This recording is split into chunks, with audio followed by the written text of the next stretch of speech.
What's up, Bull? Yeah, tomorrow could be interesting. I actually did see something today that I don't know, seemed somewhat positive from Trump's side, as in things are being handled, or I don't know, something like that. That it may not be as drastic as it has been before, but then again, who knows what Trump's going to do, right? That's another reason why I feel like the market's sold off, is because you can't really predict anything that he's going to do, right? Unless you're in the know. Um, it's just, it's going to be random. It's going to be either, one thing I talked about this morning, my live trading is, let's say that, from what I've seen, tariffs are going to be about 20%, right? That's kind of what the baseline is for Trump. If they're higher than 20%, well, market may get crushed. If they do come in at 20%, I could expect a sell off. But let's say that they come in under 20%, maybe they're at 10% or 15%. That could be looked at as a positive, that the tariffs are at least easing, and maybe the market recovers on that kind of news. So there's so many different scenarios, and you kind of got to be like curious about it, rather than just saying, if we see a tariff, the market's going to sell off, right? I don't think it's that simple. But who knows, guys? I don't know when the tariff's going to come out. We don't know if Trump's going to tweet about it first. We don't know if they're going to come out pre-market. We don't know if they're going to come out 5 minutes after the open at noon. It's just the unknown. And that, to me, is what's creating so much of this weird price action for me. I haven't been as active trading as I typically am, right? This has been a pretty defensive last couple, like 5-6 trading sessions for me. Last week started off pretty good, and then I kind of coasted into the end of the week. And I've started this week with like one trade yesterday. So, and it was very small, nothing big. So just trying to be defensive. And as boring as that is, I mentioned this morning as well. That's sometimes what good trading is, right? Sitting back and not doing anything, right? It's the art of doing nothing, because you don't have to take trades to be considered trading, right? 90% of the stuff is waiting for, your setups to come to you, your criteria to be met, and stuff like that. So I would, if you guys were very patient today, or maybe didn't take a trade, or if you did take a trade, you purposely sized down, to me, that is such a great thing, and you should be proud of yourself. I've sized down drastically, even on the trades I've taken the last few days. So it's a form of risk management,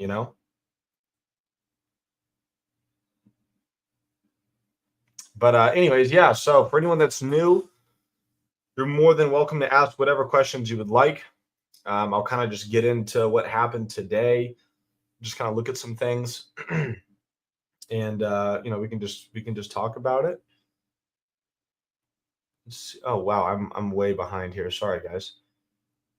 I don't know why I wasn't scrolled down. Deleted. Yeah, I saw that, TK. That was kind of crazy. It deleted a terabyte of that stuff. Yeah, Breckle. So if there's any sort of auto tariffs, Ford and GM could definitely get hit. Let's see what else. Yeah, yeah, we were not sick, man. When a company has an IPO, is there a specified number of shares? So yeah, there's typically like a certain number of outstanding shares that they're going to flood the market with. So I do think that, speaking of IPOs, I do think that's a big reason why Newsmax squeezed so hard.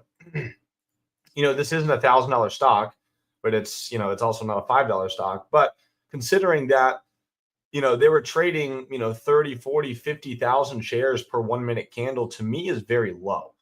And when there's low supply with enough money trading it, when there's a low supply, it's very easy to kind of manipulate that and get these crazy moves. I mean, this opened the day around 125, and I mean, we hit 287 after hours. This is up over 2,000% in 2 days. So low supply, obviously low number of shares, right? That's what that means. Lots of money can come in and really manipulate and move that stock. Yeah, I am an investor now. I have a company called FOOQ. If I have an IPO, am I required to at least 2 million shares? I think it depends on the market cap of the company. And I don't know. There's a bunch of financial stuff that goes into how many shares you're going to release to the company, right? If I have a piece of, or if I have a pie that's worth $100, and I cut it into 10 pieces, well, then each share is going to be $10. If I cut it into 20 pieces, right, each share is going to be 5. So you have double the shares, but less. Obviously the price is smaller. So it kind of depends on what price it's going to IPO at, and then also how much supply you're willing to put out there. Because obviously if you're invested in a company when it's private, you're going to have a bunch of shares at a value of like 1 cent or whatever. And you could have 200,000 shares and they give out 20 million shares. So you have a ton of the supply that you could flood the market with. But anyways, let me catch up here. I'm a little nervous because I'm unintentionally holding Apple overnight. There's a lot of good news for any Apple. Been over the strain, but I'm concerned about Trump's Liberation Day. I'm interested in your thoughts. Yeah, so I don't know that Apple is going to be too affected by much of this Trump stuff. I do know that obviously if the tariffs are going on, it could affect iPhones and stuff because they're produced, I think mostly, if not all, outside of the country. So that could be a problem. But Apple does have an event that they announced that's coming out in June, I believe, WWDC. It typically happens every June. I don't know the exact day, but that's something that Apple could run up into. However, we are about 2 months away from June. So with your coaching program, do you have an idea portfolio size to start with? So I would say if you're going to trade with me, obviously I don't want you putting, a big chunk of a savings account or even any of your savings, anything that's going to affect you outside of trading, right? But to start, I honestly advise a lot of people to start with paper trading with obviously no risk on the table, but treat it as if it was real money, right? Put $1,000 or $2,000 into a paper trading account and treat it like it's real money. Because if you're very new to this, chances are you're going to make some beginner mistakes and you could lose. No matter how well you follow me or follow any analyst here, there's just a whole nother psychological and emotional and mental aspect to this that you're not going to be used to. But I don't know, to make a long story short, typically I would say about at the very, very least $500, but ideally like 1,000 if you're very new to it. But again, if you're going to start with $1,000, that doesn't mean that you're risking all $1,000, right? That means that you could go in with $250 per trade and look to make $25, $30, lose $20, $25 too. So you got to try to keep it relative.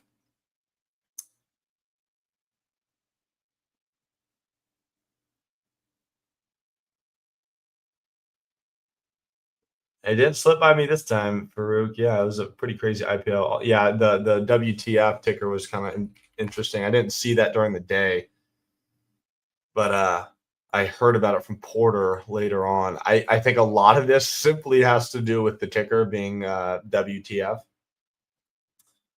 So paper-handed bear on X, chop tomorrow. Yeah, it could easily be some chop tomorrow until the tariff news comes out. I think that's going to be the biggest motivator for the market direction tomorrow.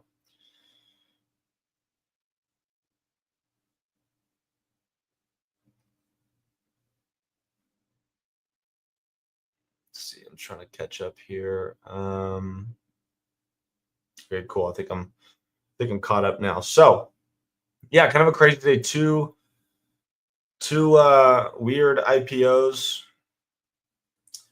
today. WTF and Newsmax. Let's see. What was the volume here? I mean, this is obviously a cheaper stock when it came out, but man, this didn't move at all when it IPO'd at 12 o'clock Eastern here. But trading pretty decent volume for a little bit, died off, and then once this started picking up, started trading a couple 100,000 shares. I mean, this went from $4. What did it open up at? 429. That's kind of weird. And yeah, I mean, this thing just absolutely ran up 400% on the day, then gave a lot of that back. Wild. Anyone catch WTF? Porter, I know you did. Anyone catch Newsmax either?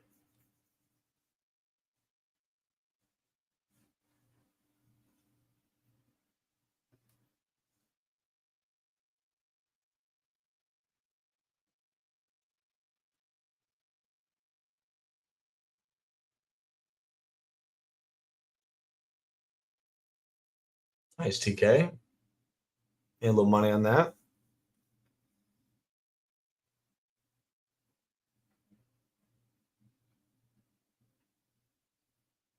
Very crazy movement on Newsmax. I thought it was going to die off every time it made a crazy new high, and it just never did. But that's the psychology of a short squeeze, you know?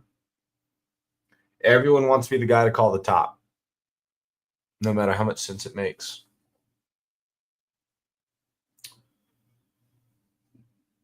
Cool. Well, let's go over some other things today. So, I was pretty hesitant off the open today, which I think was good. Right, looking at like the grand scheme of things, let's just pull up SPY here. So obviously yesterday we gapped down right over the weekend, right? We gapped way down, kind of SPY opened up right at 550, kind of dumped down to about 427, and then it got bought all the way back up to close the day, right? So we made new lows and then got bought all the way back up. So then we are now in the middle of this range here, right? Because we closed yesterday around 560, and that's just right in the middle here of this 550 and kind of 570 high. So today, when I'm right in the middle of a range, I'm a breakout trader, right? I want to trade new lows or I want to trade new highs. I don't ever want to trade in the middle of a range because typically you're going to get some chop there, especially with, like tariff news coming out tomorrow. Isn't Powell on Friday or was that last week? Powell is on Friday, so 11:25 on Friday. So yeah, Powell into the week, tariffs tomorrow. I wanted to be pretty careful to start the week, and at least wait for the tariffs to come out. So I've been pretty hesitant the last 2 days, like I said. So I was just kind of standoffish. Tesla was super choppy off the open. Could have been a nice new high trade through 270, but this was, you'll see these setups sometimes. Typically, I like to catch my trades in the first 30 minutes. But there are a lot of examples on when, the market could chop around for the first hour, 30 minutes or the first hour. So, market opened 9:30. Tesla really didn't do anything until about 10:30 Eastern. Once it started picking up some volume, though, and started really get moving, this high of the day through 270 was kind of something I was looking at. But then again, I like to be done in the first hour. That's statistically where I do the best. So if I look at my stats and I say, okay, well, you're very profitable trading in the first hour, but you're subpar or unprofitable trading after 10:30 Eastern time, then well, what's the logical thing to do there? That's to cut out that trading for the most part, right? Unless there's some crazy A plus news setup or something that I could take advantage of. Other than that, I force myself to kind of move on, right? I'll close my brokerage. I'll keep charts up or whatever, just to kind of see what's going on. But little things like that will just keep me away and save me money. So, it's not necessarily how good your stop loss is. It could also be the quality that you let yourself trade. Okay. The cap called the top 10 times and guess right one time. Yeah. KAPT. I know. I don't know. I don't follow his trades, guys. And look, if they don't work for you, they don't work for you. There's no reason to force it, and there's no reason to try to force it to try to get your money back on those signals. I don't know anything about them. I don't know. I don't follow the bots. I don't pay attention to that. I am very narrow focused with what I do. So that's where you guys will get to the further, the more experience that you get. You're not going to try to do 25 different things at once. You're going to try to do one or two things that you're good at and do them really well. How are your candles colored? So I have this like little algo that I have on here. So pretty much, let me zoom in here so you can see it. The hollow candles are green candles, and the solid candles are red. However, when price is trading above this trend line here, the candles will be green in color no matter what. But I do know that solid candles opened up high and closed lower where they opened. And then it's vice versa for here, right? If we're under this trend and the candle obviously is solid, I know that's a red candle. If it's hollow, then it's a green candle. Michelle, if that makes sense. That may be a little confusing, but I just like this because I honestly I like the colors a little bit more, and also it kind of helps me look at trend a little bit better. On a 1 minute chart, it's not as nice, but if you go to like a 2 or a 5 minute chart, if I simply would have just kind of got in on this when it flipped green, I mean, I could have caught this entire move. So I don't know. I don't ever trade off of it. It's just something that a little bit nicer to see with the eye. But I mean, guys, I know people that trade with black and white candles. I know people that trade with blue and gray candles. There are people that argue that changing from green and red is kind of just better mentally. Some people, when they see a big red candle go against them, they'll freak out and make an emotional decision. Think about like poisonous frogs or whatever, right? They have those really bright colors, red, green, yellow, blue, whatever. So, if it's something that you want to try, then do it. If you want to change the color of your candlesticks, and if you think that'll help you make decisions, then do it.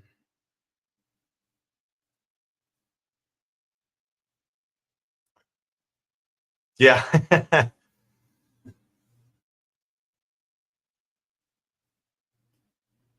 Yeah, yeah, that's just obviously if you change the colors, you're gonna have to get used to it. But yeah, see, like Jay would change the colors and stuff. It's really just personal preference. If you think it'll help you, then there's no harm in doing it, right? If you think it's going to help, if you feel like you're making emotional decisions, right? If you're in a trade to the upside and the candles are nice and green, and and that forces you to be greedy and hold on to the trade too long, well, then maybe I've even seen people do inverse. I've seen people red candles are green and green candles are red. So it's really all what you want to do early on in your trading, guys. I think it's good to try things, figure out what you like, and then further down the road is where you really start to narrow in on what you're good at, right?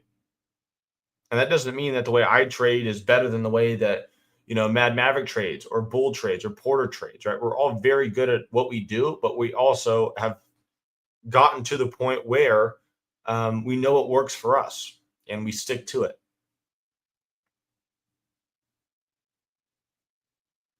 Yeah, that would suck to travel with. Yeah, if you're more of a short seller, then yeah, flip them. But I don't know. There's a lot of little tricks like that you can do. Some people will uh, they'll take off P&L on their screen, right, and they'll just change it to a percentage. Their percent up and down on that trade. Some people just completely take it off. There's so many little things that you could just test and try to do and see if it helps you. But at the end of the day, I want you to get to the point where you're not mentally affected by P&L. At the end of the day, we're looking at lines and numbers on a screen.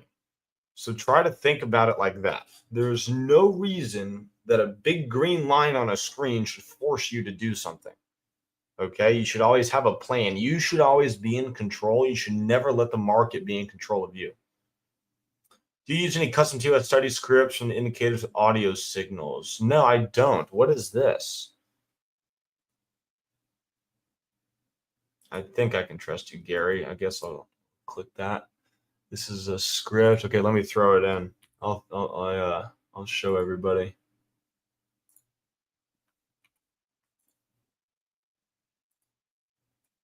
So this is an audio one, huh?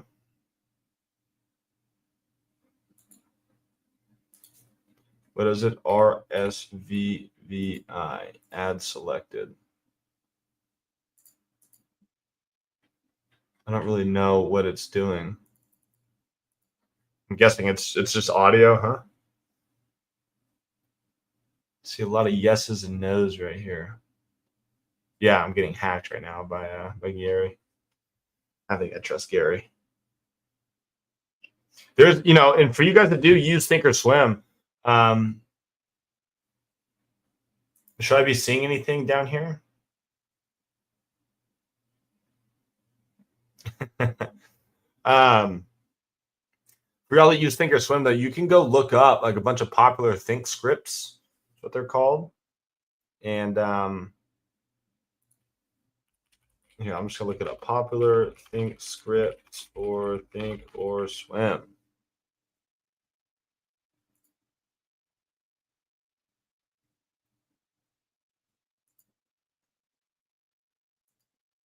Indicators, buy the dip indicator, take profit indicator, advanced market moves 2.0, opening range breakout indicator. Whoa, let's go look at this thing.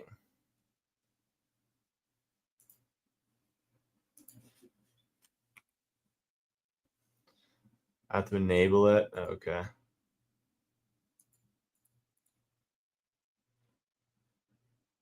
I don't know. I'll mess with this in a second.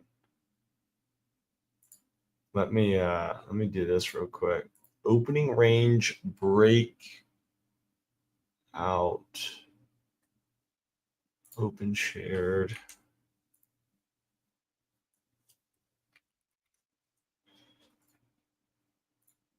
Let's see what this looks like. Let's see if I can add it here. ORB. Would you look at that? I don't really know how to read that. I guess these are take profit levels. The green shadow is called the bull zone. I don't even know what I'm looking at here. Maybe I need to take this off. Huh.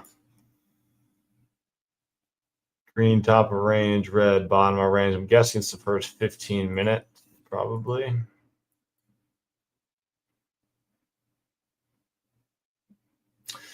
Yeah, I don't know. But yeah, anyways, there's a ton of stuff on there, guys, that you could use.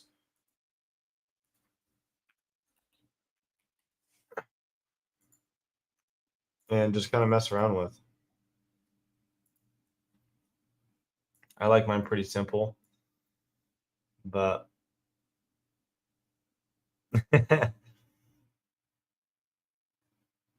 oh, interesting. Okay.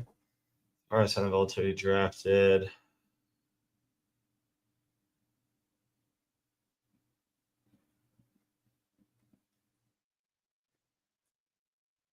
That's cool.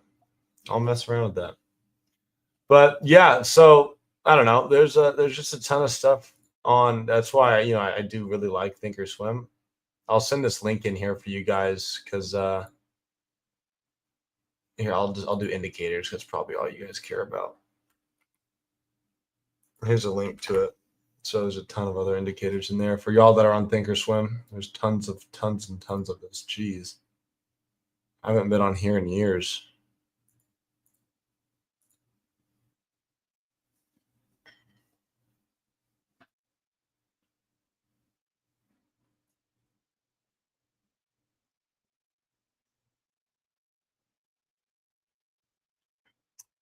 I'm not sure, Breckle. I actually think that it might be, or at least some of it is.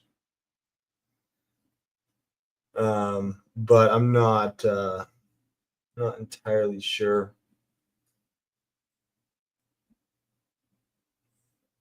Oh, it's their own language. I see. Interesting.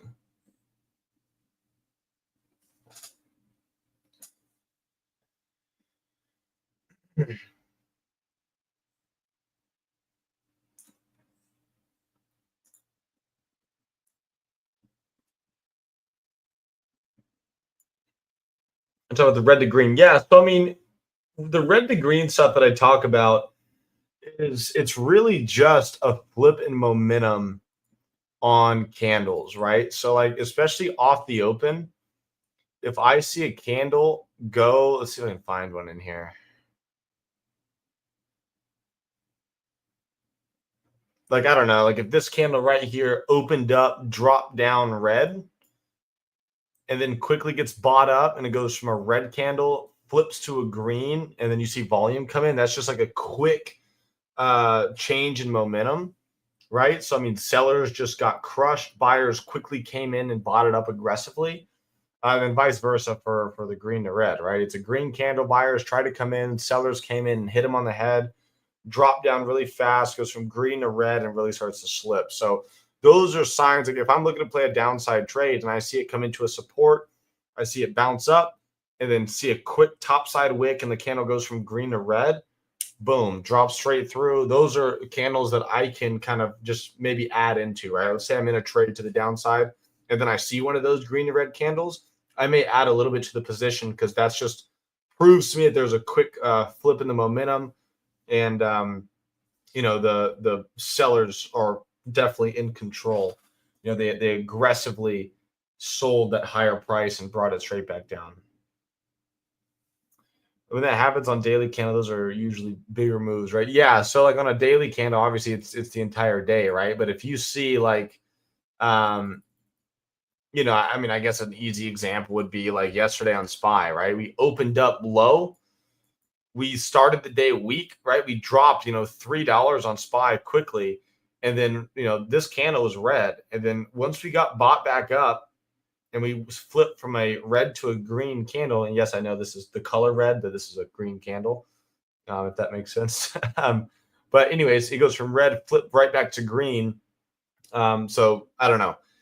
There's no real necessarily strategy there. It's just you got to kind of think of more of like the psychology behind that candle, right? No, boy, I love it, man. Thanks for being here. But yeah, so it's again, there's no like statistic to it or some sort of strategy that I use with them. To me, it's just a good sign to see things flipping into your direction, right? If they're going against you and then you can see it quickly flip into your direction, that's good. That simply just means that buyers or sellers came in on that opposite side and pushed it back up or back down quickly. So, and obviously, a 5 minute red to green is a little bit more significant than a 1 minute red to green, but you guys know a lot of my trades are very fast, so I'll pay attention to the 1 minute pretty closely. And also think about it like vice versa. If I'm in a downside trade and I see my candle break through a support and then quickly get bought up and go from a red to a green candle, that's typically a quick sign for me to get out, because sellers did not have enough selling pressure to keep that candle down there, and buyers just came right back up and flipped it from a red to a green candle, if that makes sense. I hope I explained that well enough.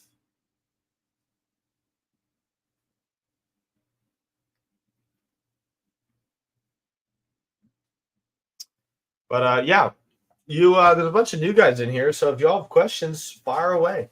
If you don't know where we're typing, if you put your cursor over the free live stream that you clicked on, there's a little chat button that says open chat. You can click on that and ask whatever you would like.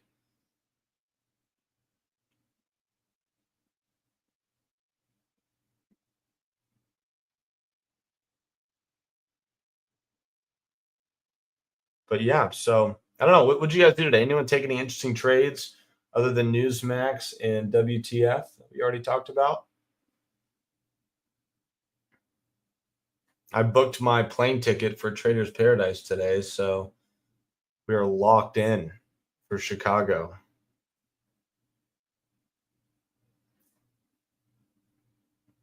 Nice, Tuco. Do you trade only penny stock or all types? I don't trade penny stocks. I only take I only trade mega cap stocks. So I only trade things like Tesla, Amazon, NVDA, Meta, Netflix, Google, Microsoft, Apple, right? Those big companies. So I trade them with options. Swing trader. I don't trade penny stocks. I'm not very good at it. Took some nice puts around lunchtime. Nice. Yeah, there's a good sell off at lunchtime. Right after it, like 1, 2 o'clock Eastern. I sure wish my market open was 9:30, bull. As much as I want to sleep in a little bit. Sounds good to go.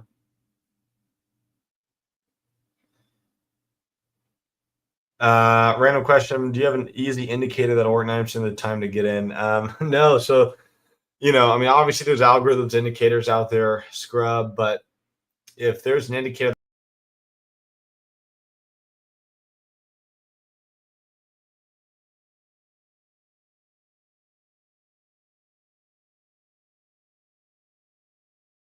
the most important thing that we're here to teach you guys is how to read the markets, how to understand them on a deeper level. There's no indicator in the world. I don't care if you overlap 25 indicators. There's no indicator in the world that's going to where you can just blindly just buy and sell and be profitable. Okay. Um, don't quote me on that, but at the end of the day, you got to understand price action. You got to understand market fundamentals. You got to understand psychology and emotions and risk management. And until you do that, like I said, there's no indicator that's going to, there's no indicator that's going to do it for you. And I agree with what Bull just said. I mean, because I started the same way, right? I wanted to find all these, I'd overlap RSI, MACD, stochastic, Fibonacci, it's just anything I could because I didn't understand candles. I didn't understand price action. I didn't understand how to enter and exit on my own. So I tried to figure out if a red line crosses a blue line, right? That should be that's like my entry threshold, right? And that's just not the case.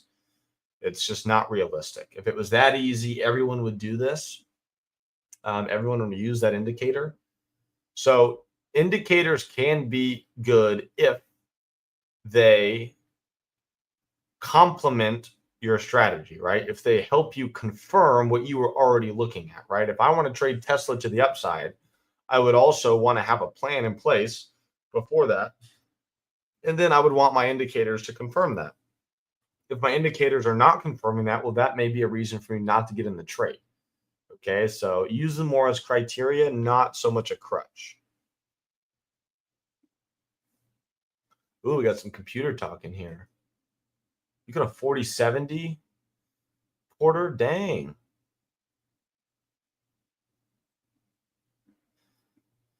Stickman, quick question. If I have 1 terabyte of memory, if I want to upgrade to 2 terabytes, how do I transfer the data over? And will it affect my PC at all if I switched my solid state?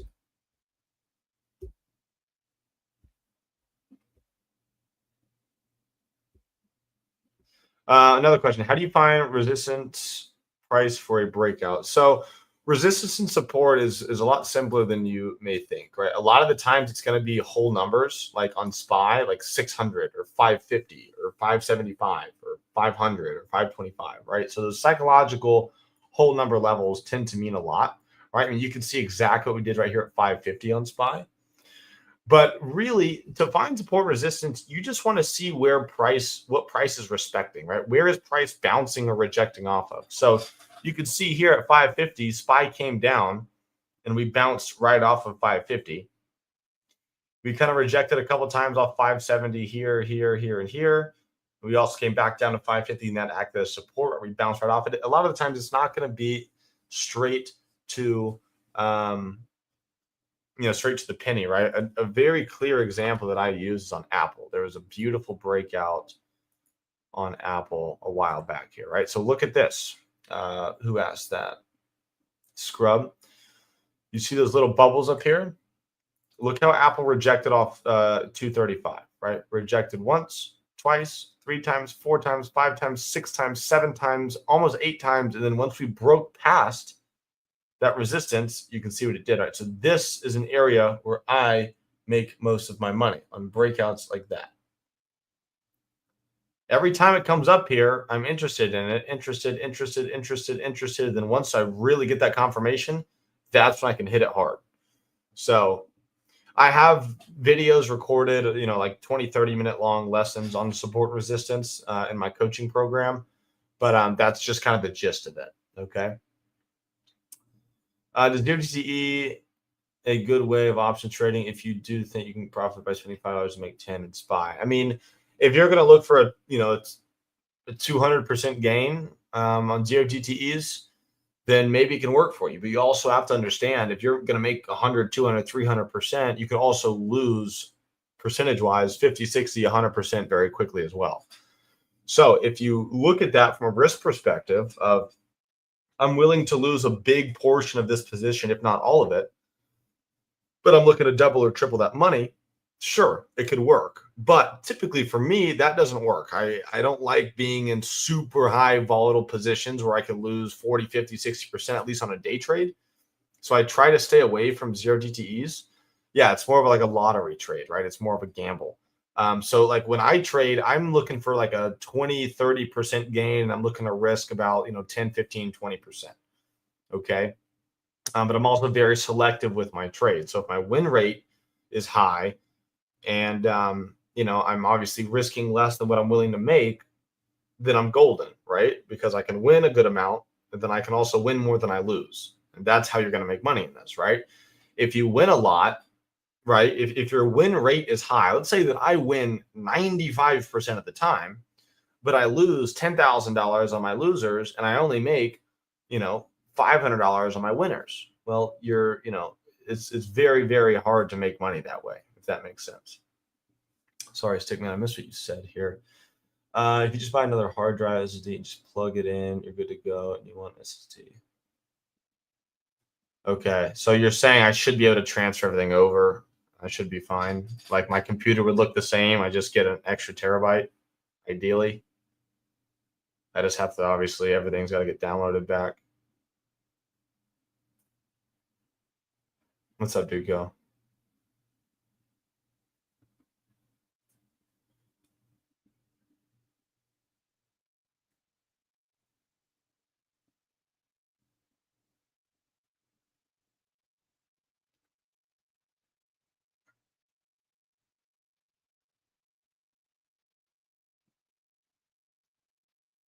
So I can just add an extra SSD.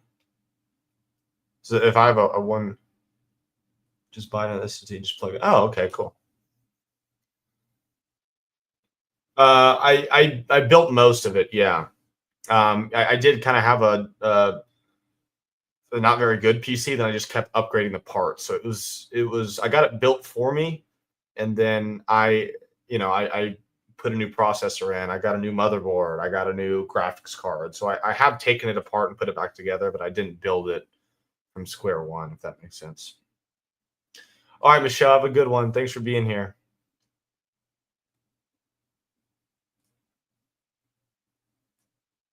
What's up, Fulcrum? Okay, I'll do that. I just feel like, I never thought in the history of ever I would need more than a terabyte, but here we are. Honestly, the video games take up the most. One thing, speaking of video games, I won't stick on this topic long, but I recently learned that GTA 6 is going to be console only. I don't know how or why they did that, or at least for like the first 2 years. That was very disappointing. So yeah, I'm sure you're happy, Latvian, but I'm not. So I got to buy, because I have an old Xbox, but it's not going to be able to run GTA 6. That means I have to buy a new Xbox or PlayStation. What would y'all recommend, Xbox or PlayStation? I'd be open to switching to PlayStation. I've always been an Xbox guy, but I haven't played on a console in a long time.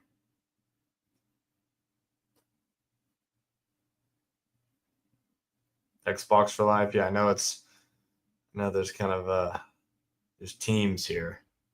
Yeah, I'm sure it'd be crossplay.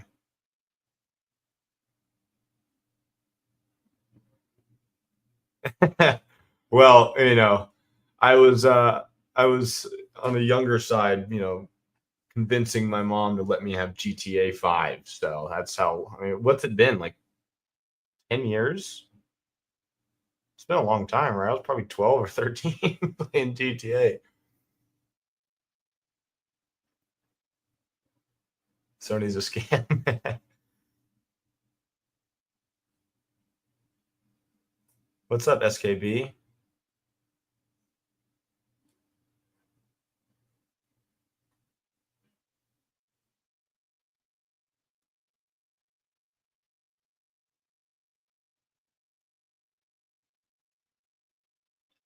WD buy for Gen 4.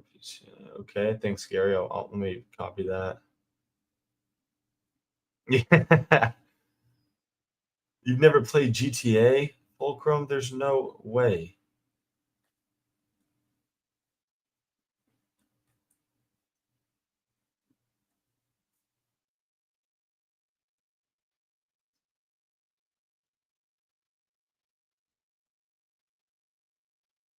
That's not a bad thing.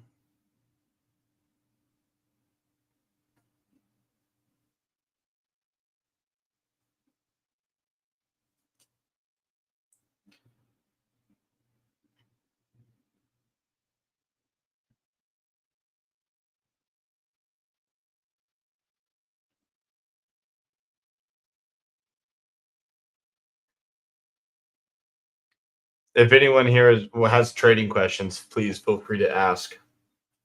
We got about 15 minutes left.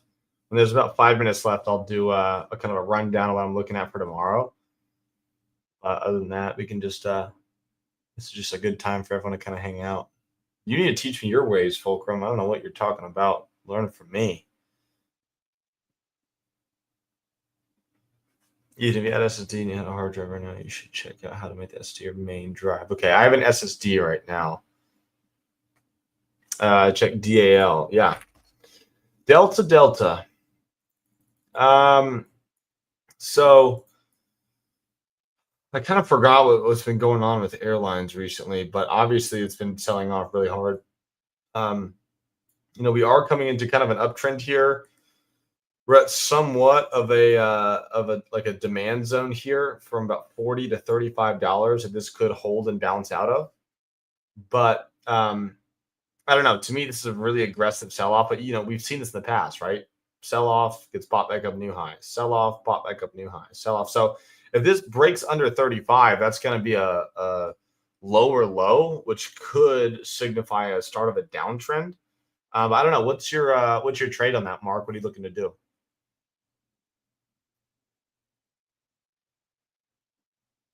I've been playing that new game Schedule One though. It's pretty fun on PC.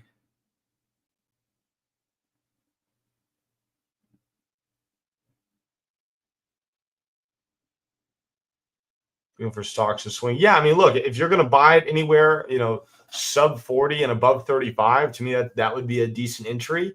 And then stop loss under $35, maybe at like 33. And then obviously looking for a bounce. You know what I mean? Obviously, that's not financial advice, but that's how I would look at this kind of trade if I was forced to trade Delta. What about resistance, SKP? What are you asking? Like kind of how to find resistance? I did just go over that on Apple, but I can go over it again if you'd like. So like that was obviously a support example, but like this is a good this is a good Apple example here.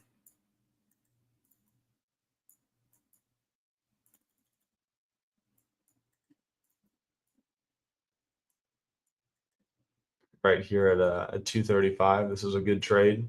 All right, so this will be what resistance is. Right? Resistance is like the ceiling, and support is like the floor. Right? If I want to go from the first floor to the second floor, I got to break through the ceiling. Right? I got to get up to that second floor. If I want to go from the fifth floor down to the fourth floor, right? I got to get through that. I got to get through that floor. Right? I got to go from the fifth floor to the fourth floor. But also think about it like this. If I go from the first floor to the second floor, well, the ceiling on the first floor is resistance. But once I break through that and get up to the second floor, the ceiling of the first floor is now the floor on the second floor. Does that make sense? So that resistance could then turn into support. It's really just a price where the stock bounces off of, either rejects and falls back down or bounces off of and goes back up or breaks through. I know that's kind of all over the place, but if that makes sense, then good. If not, Just ask away, man. Ask whatever you would like. SKB. But yeah, we got about 10 minutes left here, guys. So throw it at me.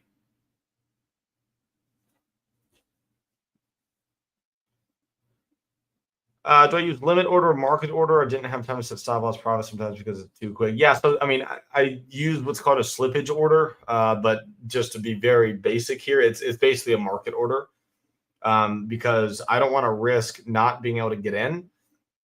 And I also, in scenarios where I need to be in like a split second, I don't have time to set the exact price that I want to be getting in on that contract. So I'll just, typically I would just buy market, right? So I can just get filled quickly. I trade the stocks that I trade because there's a lot of volume, there's a lot of liquidity. So the spreads on the contracts aren't super wide, which, then allows me obviously to not get filled at terrible prices.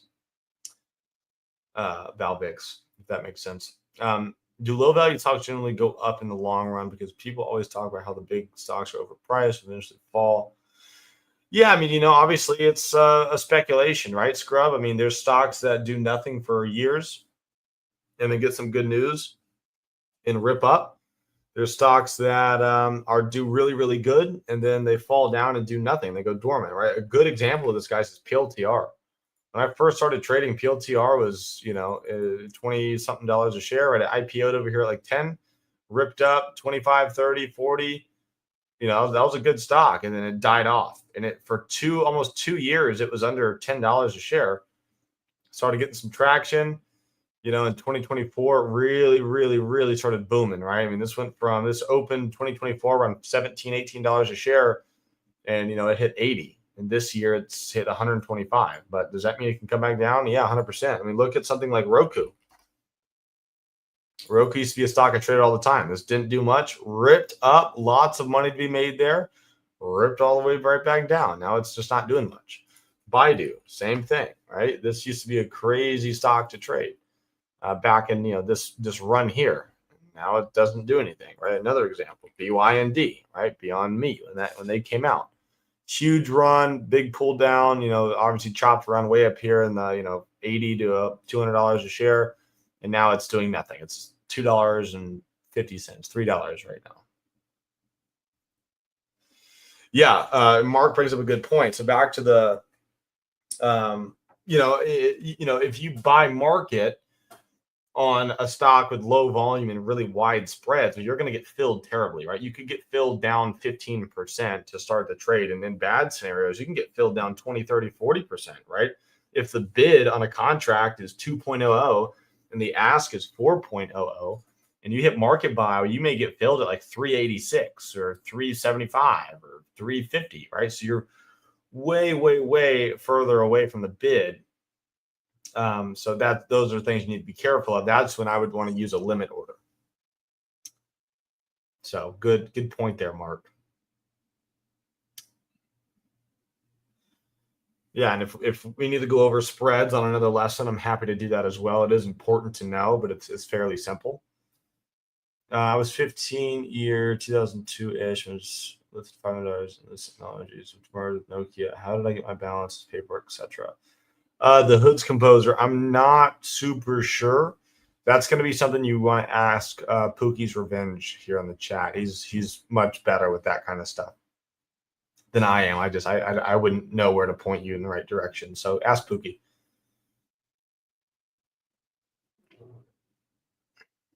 Yeah, and that's good, Duco. If you're ready to go and you guys are like on top of it with a limit order ready, then that can make you a couple bucks, right? If you can get better fills. If you can get a better fill in the bid or the ask, then it'll pay for itself. Yeah, tight spreads you can market order.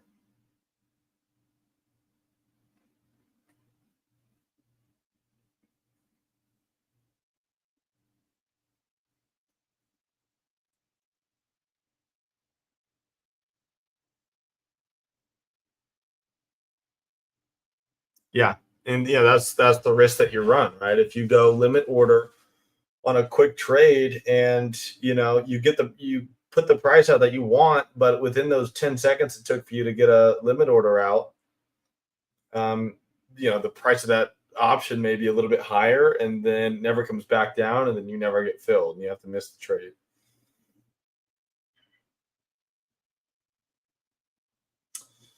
Yeah, scrub. I mean, it's not really something that I trade. I don't really trade low volume anything, right? To me, my rule is no volume, no trade. But if you find a statistic that proves to you that that works, then try it. I can't stop you from doing anything. At the end of the day, I'm good at what I do, and I teach what I do, and that's it. I don't like to talk on other styles of trading very much because I don't know. I don't know much about it, and I could be telling you something wrong, and that's not ever what I want to do. Why don't you invest low volume stocks? It's just not. It's not my straight trading style, scrub. It's honestly that simple. It's just never something that I do. I'm very good at trading these mega cap stocks that everyone knows about and everyone uses probably day to day. They have a lot of news and they have a lot of news in the news, which brings a lot of volume, which brings activity, which brings volatility that I can take advantage of. And I'm not interested in things that don't move much because to me, there's not a lot of money to be made there. You mentioned earlier one of you guys did coaching for Forex, gold and silver. Is there a link? I think Jazz. I don't know if Jasmine does gold and silver, maybe, but Helen, I would just create a support ticket here. I'll put a little link for support. So click on that, create a support ticket, and ask that question, and OG Nikki will get to you very quickly.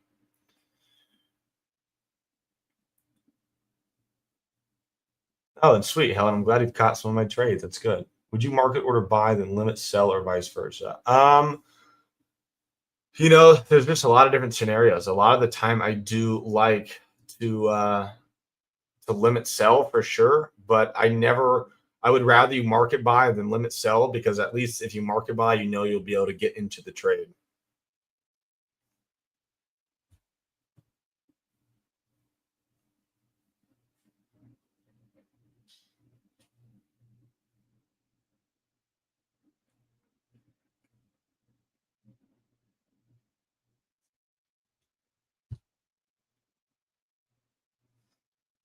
But yeah, guys. Honestly, let me just kind of quickly look at things for tomorrow here before I wrap it up. Again, we did bounce a little bit today, so I'm going to be fairly cautious unless we're up or down a lot in the morning. But I want all of us to be aware that tariff news will be coming out tomorrow. As far as I know, I think the market will be pretty standstill until that comes out. So be careful. Maybe wait for that.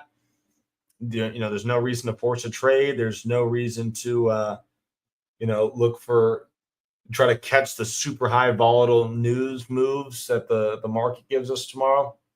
Sit back, be patient, have a plan, manage your risk, and you're all going to be golden. So definitely going to be watching Tesla for some more upside, especially if there's some more auto tariff news. I think that Meta could be strong. Meta typically does well on tariff news because they don't have much of a physical product. Um, could be watching Apple and NVDA for downside if there is more tariff stuff. So the gist of everything is just going to be wait for tariffs, see what happens, and then see what the market does. So that's kind of my plan for now. Not super detailed. Obviously, you're going to see where things are in the morning. I'll put out a little watch list for you premium people, and we'll be golden. So are there any other last minute questions here before I wrap things up?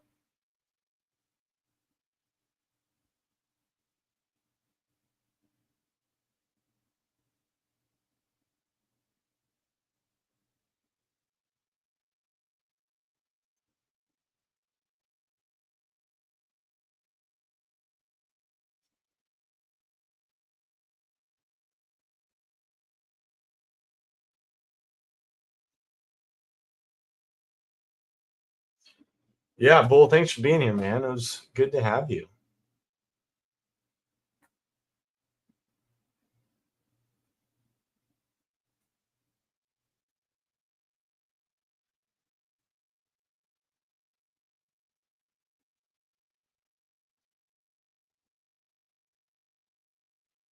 Yeah, thanks for being here, Scrub.